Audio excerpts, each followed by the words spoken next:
Eu estava sozinho em casa jogando Call of Duty entre 1 e 2 da manhã. Nesse meio tempo, recebi uma ligação de um número de telefone aleatório. A primeira coisa que pensei foi que era alguém passando um trote ou que tinha ligado para o número errado.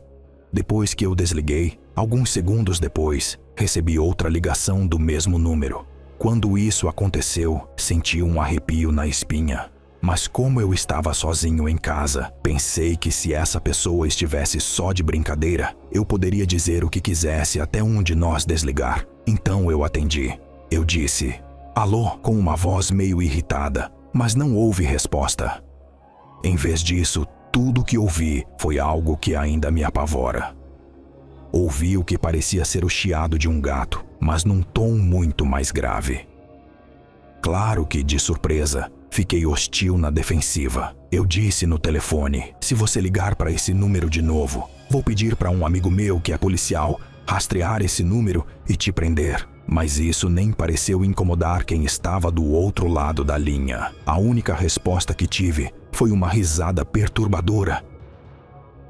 Meu coração gelou. Por que você está ligando? Então, é isso que ainda me dá pesadelos até hoje. Com toda a clareza, numa voz sombria, quase demoníaca, eu ouvi. Eu só estou esperando você subir. Sem hesitar, saí correndo de casa. Atravessei a rua até a casa do meu amigo e pedi ao pai dele para ligar para o meu pai, enquanto tentava explicar o que tinha acontecido. Depois de ligar para o meu pai, o pai do meu amigo chamou a polícia. Eles chegaram em 5 minutos e não encontraram nada no andar de cima, mas encontraram a porta dos fundos aberta.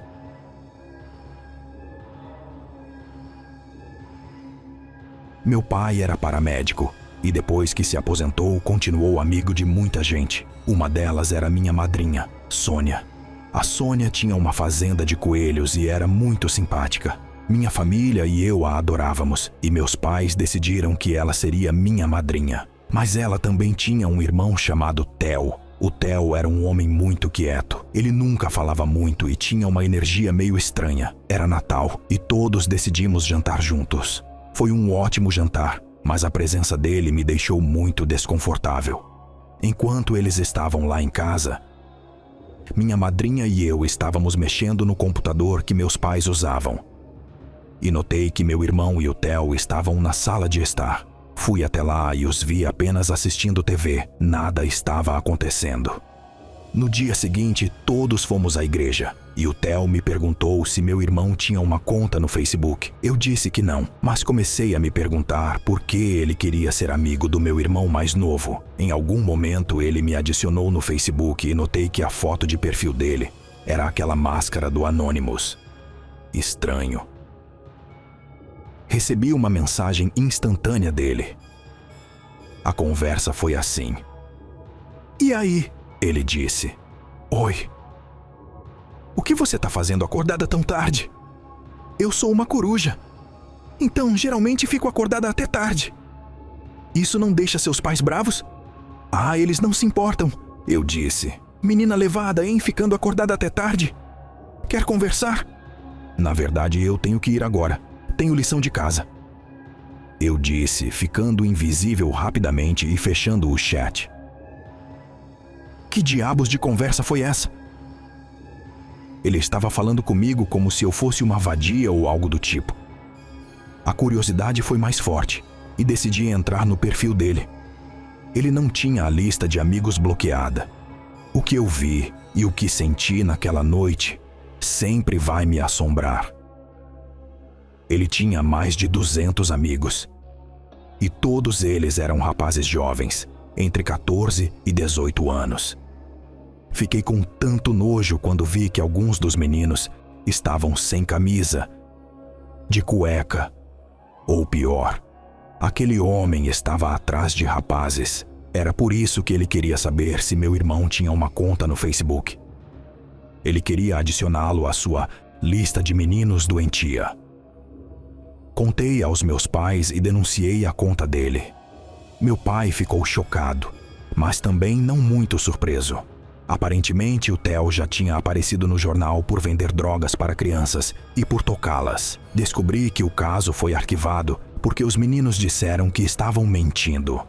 Mas agora eu me pergunto: será que eles estavam mentindo mesmo? Desde então, paramos de falar com minha madrinha e com o irmão doente dela. A conta dele no Facebook foi derrubada. Mas sei que ele ainda está por aí. Meus pais compraram recentemente um chalé na serra e sempre passavam os fins de semana lá. Minha irmãzinha sempre ia com eles, então eu passava muito tempo sozinho em casa nos fins de semana. Numa noite eu estava morrendo de tédio, então me joguei no sofá e comecei a jogar Legend of Zelda. Ao longo dos anos morando nesta casa, desenvolvi uma reação natural. De vez em quando, sempre que meus pais precisavam de mim, eles me chamavam do topo da escada. Meu quarto ficava no porão, então eu pausava o jogo, ia até as escadas e perguntava o que eles precisavam. Isso acontecia com tanta frequência que eu sempre fico atento ao menor som vindo do andar de cima. Naquela noite em particular, enquanto eu jogava Zelda, ouvi alguém chamar meu nome lá de cima. Bruno? Com esse instinto natural ativado, levantei-me e caminhei em direção às escadas. Só quando estava na metade do caminho é que me lembrei de que meus pais não estavam em casa. Talvez minha mente estivesse me pregando peças ou algo assim. Voltei para a terra de Hyrule, até que ouvi meu nome ser chamado novamente. Bruno? Desta vez foi mais alto, e a voz não era a do meu pai. Na verdade, não era a voz de ninguém da minha família. Talvez de um vizinho, mas eu conheço bem meus vizinhos, e não reconheci a voz. Subi as escadas correndo para investigar, gritando por uma resposta. Não obtive nenhuma.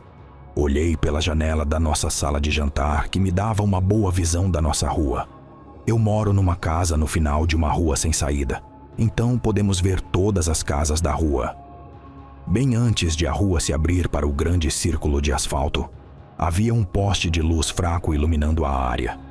Parado diretamente sob a luz, havia uma figura escura e sombria. Tentei ver se conseguia reconhecê-lo, mas não consegui, até que percebi algo sobre o homem que fez meu sangue gelar de horror. O homem não tinha sombra.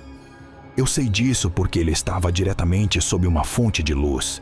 Sua sombra deveria estar embaixo dele. Mas não. Olhei entre as pernas dele. Nenhuma sombra, de jeito nenhum. De repente, a luz do poste piscou por uma fração de segundo e o homem-sombra desapareceu. Então corri freneticamente pela casa, certificando-me de que todas as portas e janelas estavam trancadas e seguras. Depois me tranquei num armário debaixo da escada e joguei Pokémon no meu DS pelo resto da noite.